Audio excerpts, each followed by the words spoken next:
오늘 우리에게 주신 하나님의 말씀은 시편 99편 1절에서 9절까지 말씀이 되겠습니다. 여호와께서 다스리시니 만민이 떨 것이요 여호와께서 구름 사이에 자정하시니 땅이 흔들릴 것이로다. 시온에 계신 여호와는 위대하시고 모든 민족보다 높으시로다. 주의 크고 두려운 이름을 찬송할지니 그는 거룩하심이로다. 능력 있는 왕은 정의를 사랑하느니라. 주께서 공의를 견고하게 세우시고 주께서 야곱에게 정의와 공의를 행하시나이다. 너희는 여호와 우리 하나님을 높여 그의 발등상 앞에서 경배할지어다. 그는 거룩하시도다. 그의 제사장들 중에는 모세와 아론이 있고 그의 이름을 부르는 자 중에는 사무엘이 있도다. 그들이 여호와께 간구하매 응답하셨도다. 여호와께서 구름 기둥 가운데서 그들에게 말씀하시니 그들은 그가 그들에게 주신 증거와 율례를 지켰도다. 여호와 우리 하나님이여, 주께서는 그들에게 응답하셨고 그들의 행한 대로 갚기는 하셨으나 그들을 용서하신 하나님이시니이다. 너희는 여호와 우리 하나님을 높이고 그 성산에서 예배할지어다. 여호와 우리 하나님은 거룩하심이로다. 아멘. 할렐루야, 사랑합니다. 축복합니다. 오늘도 함께 예배에 참여해 주셔서 감사하고요.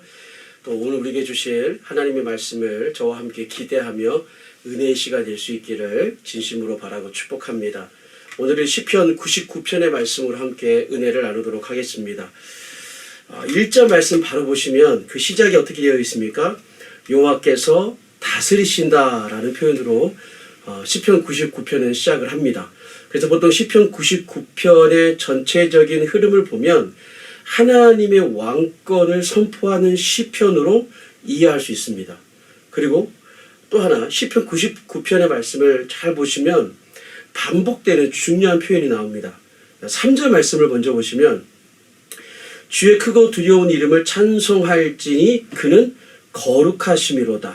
5절도 보겠습니다. 5절 너희는 여호와 우리 하나님을 높여 그의 발등상 앞에서 경배할지어다. 그는 거룩하시도다. 자, 9절 말씀은 우리 같이 한번 우리 천천히 읽어보겠습니다. 9절입니다. 시작. 너희는 여호와 우리 하나님을 높이고 그 성산에서 예배할지어다. 여호와 우리 하나님은 거룩하심이로다. 아멘. 이런 반복되는 표현이 뭡니까? 그냥 아시겠죠? 거룩하시다. 하나님은 거룩하시다라는 표현입니다. 근데 이 표현이 여러분 3절 말씀 다시 보면 찬송할지니 그는 거룩하심이로다 라고 말씀하고 5절에 보시니까 경배할지어다 그는 거룩하시도다. 그리고 9절은 어떻게 되어 있습니까? 9절 예배할지어다 여호와 우리 하나님은 거룩하심이로다 말씀합니다. 하나님은 거룩하시다라는 이 표현이 뭐와 함께 나옵니까? 경배하다, 찬송하다, 예배하다라는 표현과 같이 나오고 있습니다. 정리하자면 이런 얘기입니다. 우리가 읽은 이 시편 99편의 말씀은 성전 예배 시간에 언제요? 예배 시간.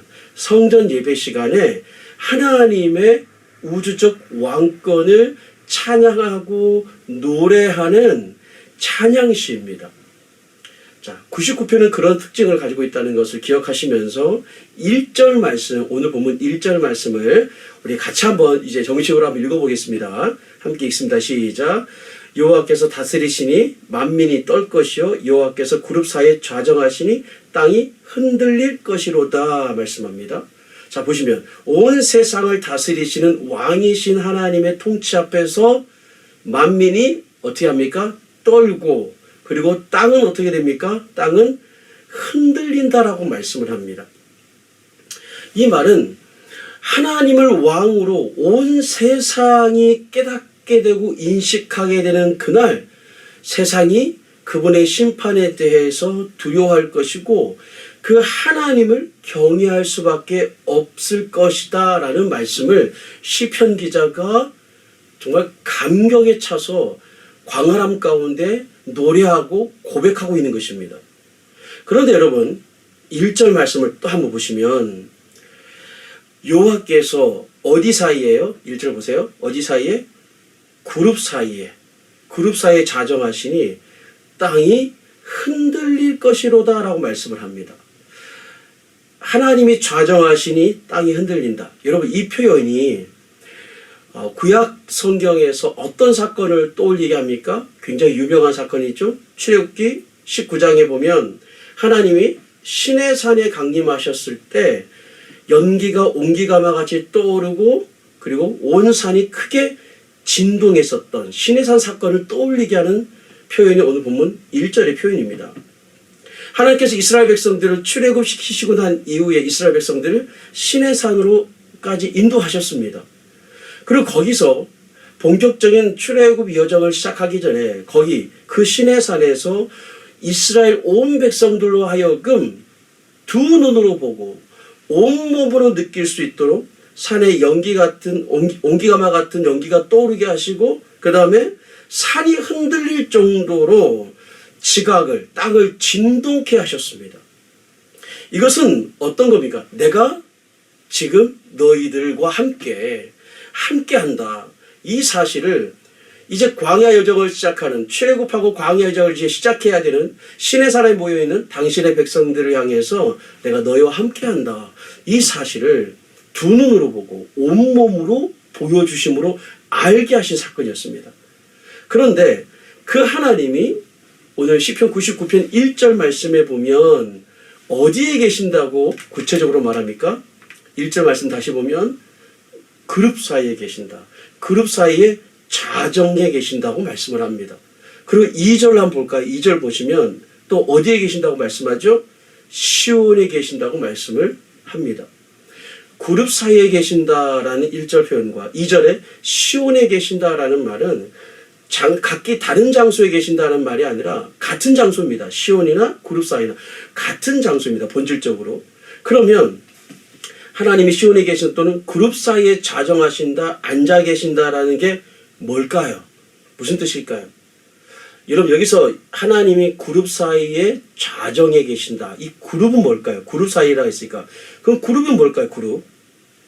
여기는 지성소 안에 있는 법궤 위에 있는 뚜껑을 얘기하는 겁니다. 정확하게 말하면 법궤 뚜껑 위에 있는 이렇게 딱 되어 있는 거 아시죠? 법궤 뚜껑 위에 천사의 모양을 하고 있는 양쪽에 천사의 모양을 하고 있는 이렇게 되어 있는 거. 그게 바로 그 사이가 그 그룹 사이를 얘기하는 겁니다. 그림을 잠깐 보실까요? 화면을 보시면 법궤 뚜껑 위에 보시는 것처럼 양쪽에 천사의 모양을 하고 있는 날개를 서로 향해서 펼치고 있죠. 그 사이에 있는 공간이 있죠. 거기가 바로 어떤 자리냐? 거기가 속죄소예요. 그룹 사이를 얘기해요. 오늘 하나님께서 이 그룹 사이에 계신다고 그랬잖아요. 그 그룹 사이가 바로 속죄소라는 자리입니다.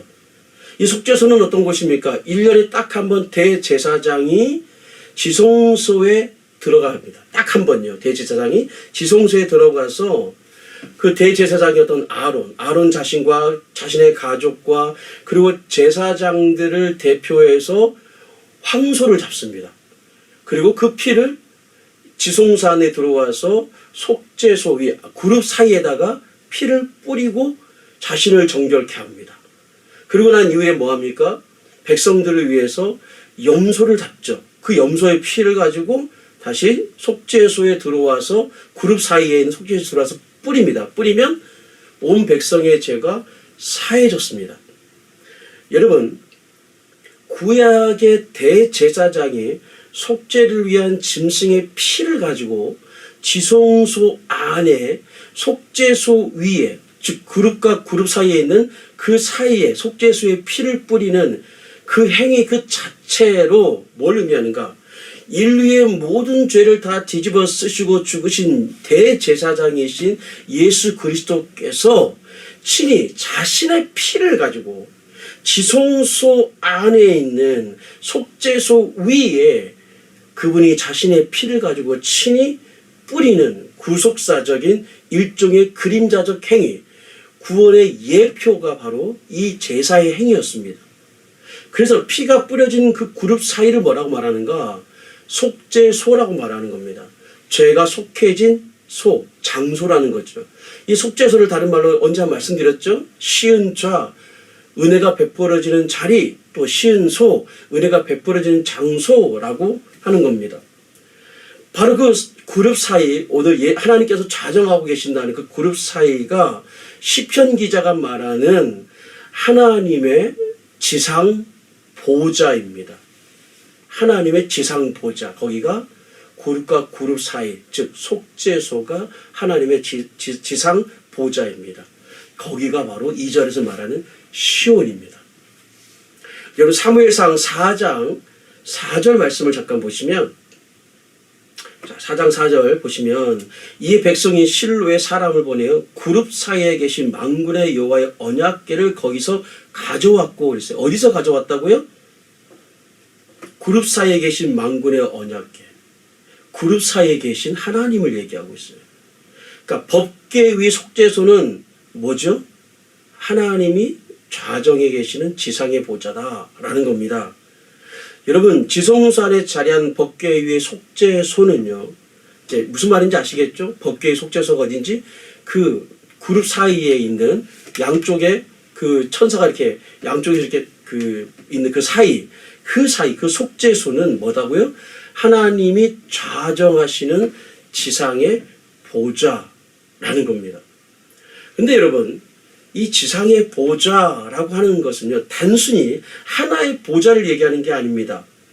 거기는 하나님의 보좌가 땅에 나타난 상징적 자리를 얘기하는 겁니다. 무슨 얘기냐면, 지성사 안에 있는 법궤, 그 법궤 위 속죄소는 하나님이 좌정하시는, 문자적 그대로 하나님이 앉아 계시는 실제적 위치가 아니라는 겁니다. 실제로 그렇게 하나님이 앉아 계시는 의자다, 그게 아니라는 거예요. 왜냐하면 하나님은 어떠한 공간에 매이거나 어떠한 공간에 갇혀 계실 수 없는 분이세요. 솔로몬이 성전을 봉헌할 때 하나님이 그런 말씀하시잖아요. 하나님은 어느 한 공간에 매일 수 없다고. 다시 말해 속죄소, 법궤 위, 그 양쪽 그룹 사이에 있는 그 자리, 그 법궤 위는 하나님이 실제로 앉아있는 위치라기보다는 하나님의 임재가 드러나는 자리라는 겁니다. 이게 중요합니다. 여러분 이 개념을 가지고 오늘 보면 5절을 한번 보십시오. 5절. 자, 5절 말씀을 보면 이렇게 말씀을 하는데 같이 읽어보겠습니다. 시작. 너희는 여호와 우리 하나님을 높여 그의 발등상 앞에서 경배할지어다. 그는 거룩하시도다. 여러분 여기 보시면 발등상이라는 표현이 나옵니다. 발등상이 여러분 뭐죠? 발등상. 많이 들어보셨죠? 발등상이 뭡니까? 발등상은 의자 밑에 놓는, 발을 올려놓기 위한 발판이에요. 그게 발등상입니다. 근데 거기가 어떤 자리입니까? 5절에 보니까 그 발등상은 하나님 앞에 엎드려 그분을 높여 경배하는 자리예요. 하나님을 경배하는 자리예요. 그 발등상은. 정리하자면 이런 얘기입니다. 왕이신 하나님이 좌정하시는 지상의 보좌는 그룹 사이예요. 그룹 사이인데 그 그룹 사이가 어떤 곳이에요? 속죄소 위를 얘기하는 겁니다. 그런데 그 속죄소는 실제로 하나님이 문자 그대로 앉아 계시는 위치가 아니라 그 자리는 어떤 자리라고? 하나님의 임재가 드러나는 자리다라고 말씀을 드렸어요. 그런데 그 하나님의 임재가 드러나는 그 자리를 시편 기자가 5절에서 뭐라고 표현합니까? 발등상으로 표현하고 있습니다. 자, 이걸 그림으로 잠깐 보겠습니다. 여러분 그림을 잠깐 화면을 보시면 하나님이 어디에 계십니까? 하늘 보좌에 하나님이 앉아 계세요. 이 장면은 하늘 보좌 하나님이 앉아 계십니다. 그리고 지성산 법궤 위인 그룹 사이에는 속죄소에 하나님이 발을 올려놓고 계시는 거예요. 거기가 하나님의 발등상이에요. 하나님의 발의 위치가 두 그룹 사이에, 거기에 하나님의 발의 위치, 거기가 발등상이라는 겁니다. 여러분 거기가 하나님의 임재가 드러나는 자리라는 겁니다.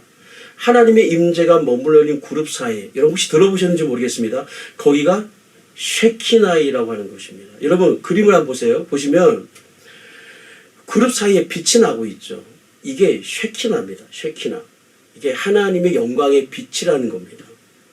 하나님의 영광이 머무는 자리예요. 그 발등상이에요. 바로 그 앞에서 우리의 인생이 위치하는 겁니다. 그러니까 우리 인생이 위치할 자리가 바로 그 앞이라는 겁니다. 어디예요? 하나님의 발등상 앞입니다. 하나님의 발등상 앞에서 우리는 하나님을 높여 경배하는 것입니다. 하나님을 예배하는 겁니다. 하나님을 찬양하는 겁니다. 어디서요? 그 발등상 앞에서. 그러면 하나님이 어떻게 반응하시는가? 그게 오늘 시편 99편 6절에서 9절에 나오는 시편 기자의 고백이에요. 어떻게 하나님 반응하시는가? 6절 보세요.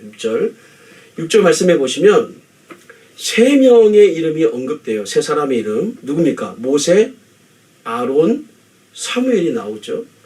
여러분, 모세는 어떤 사람이었습니까? 모세는 성경에서 유일하게 하나님을 본 사람이에요. 그러니까 정면으로 보지 못했지만 하나님의 등을 봤어요. 하나님의 뒷모습을 본 모세입니다. 아론은 어떻습니까? 아론은 물론 황금 송아지를 우상 숭배했었던 전적은 있지만 이후로 아론은요 하나님과 누구보다도 친밀했던 사람이에요. 대제사장으로서. 모세도 마찬가지죠. 사무엘은 어떤 사람입니까? 사무엘도 마찬가지입니다. 사사시대 영적 어둠의 시대를 끝내고 새로운 하나님의 역사의 성곽을 비춘 사람이 사무엘이에요. 하나님과의 친밀한 교제를 나눴던 사람이 사무엘입니다. 이들에 대해서 시편 기자가 어떻게 얘기하는가? 6절 하반절에 보시면 이 세 사람에 대해서 어떻게 얘기합니까? 그들이 여호와께 간구하며 그 다음에 응답하셨다는 겁니다. 하나님의 발등상 앞에 엎드려 그분의 이름을 높여 경배하며 찬양하며 그분의 이름을 예배하면 우리의 경배의 대상이신 하나님은 그저 막연하고 추상적인 하나님이 아닌 실제 역사 속에서 하나님은 뭐하는 분? 응답하시는 하나님으로 우리에게 반응하신다는 겁니다. 할렐루야. 그리고 그 하나님이 7절 말씀해 보십시오. 또 어떻게 하십니까? 어떤 하나님으로 나옵니까? 7절 보세요. 여호와께서 구름 기둥 가운데서 그들에게 뭐 하시니? 말씀하시니. 인생 가운데 실제로 말씀하시는 하나님으로 우리 인생에 반응하신다는 겁니다. 그리고 세 번째 하나님은 어떤 하나님이신가? 어떻게 반응하신가? 8절 말씀. 우리 같이 한번 읽어보겠습니다. 시작. 여호와 우리 하나님이여 주께서는 그들의 응답하셨고 그들의 행한 대로 갚기는 하셨으나 그들을 용서하신 하나님의 신이다. 어떤 하나님이시라고 말씀합니까? 주께서 그들에게 뭐 하셨고 응답하시는 하나님. 그 다음에 그들의 행한 대로 갚기는 하셨으나 그랬어요. 행한 대로 갚으시는 하나님. 이걸 다른 말로 말하면 공의로 다스리시는 하나님이라는 거예요. 세 번째는 어떤 하나님입니까? 용서하시는 하나님이세요. 그러므로 결론이 뭡니까? 그 결론이 9절입니다. 9절 말씀 같이 읽겠습니다. 시작. 너희는 여호와 우리 하나님을 높이고 그 성산에서 예배할지어다. 여호와 우리 하나님은 거룩하심이로다. 아멘. 결론이 뭐랍니까? 9절 말씀에 의하면. 그러면 우리는 뭐합니까? 예배한다는 겁니다. 그러면 우리는 하나님을 경배하는 겁니다. 여러분 예배는 명령이 아닙니다. 물론 예배에 대한 교육적 차원에서 자녀들에게 이웃 성도들에게 믿음이 연약한 분들에게 예배해야 합니다. 예배는 반드시 드려야 합니다라고 교육적 차원에서 그렇게 언급될 수는 있지만 사실 엄격하게 말하면 예배는 의무가 아닙니다.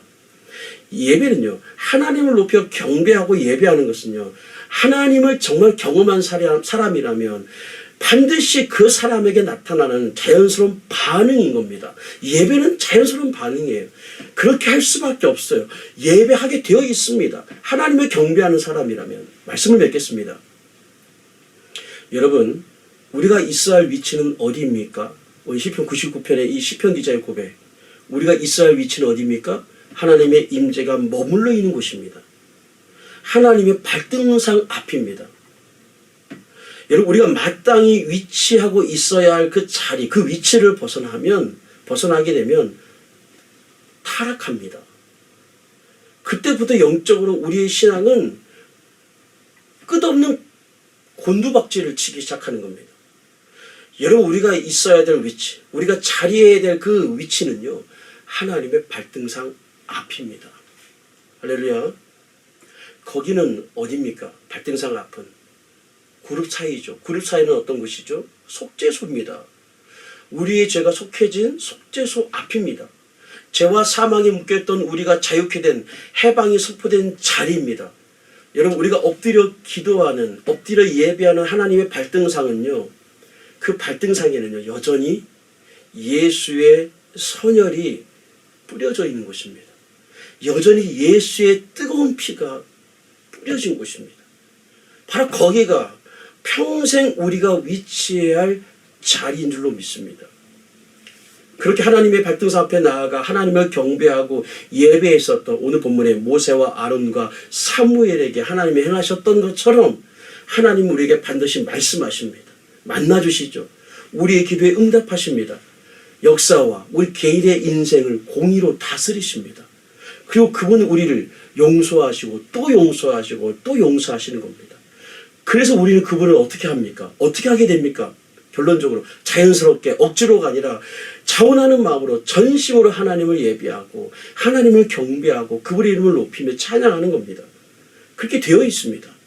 사랑하는 성도 여러분, 오늘 시편 기자의 노래와 이 찬양이 정말 저와 여러분의 동일한 찬양과 고백과 이 하나님을 향한 우리의 언어가 될 수 있기를 주님의 이름으로 축복합니다.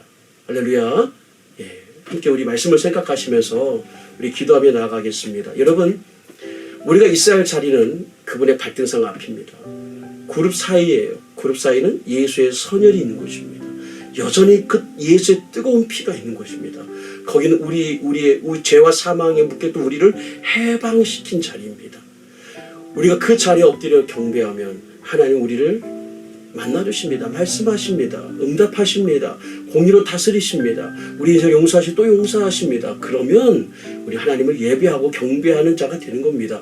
하나님을 예배하고 경배하는 거, 여러분, 우리가 그 발등상 앞에 엎드리는 경험이 있으면 하나님을 예배하고 경배할 수밖에 없는 겁니다. 여러분 기억하십시오. 우리의 자리, 우리가 있어야 될 위치는 어디라고요? 그분의 발등상 앞입니다. 이 위치, 이 자리를 평생 이탈하지 않고 그 주님의 임재가 있는 곳에서 매일 우리의 삶이 놓일 수 있기를 함께 말씀 생각하며 기도하며 나가겠습니다. 기도하겠습니다.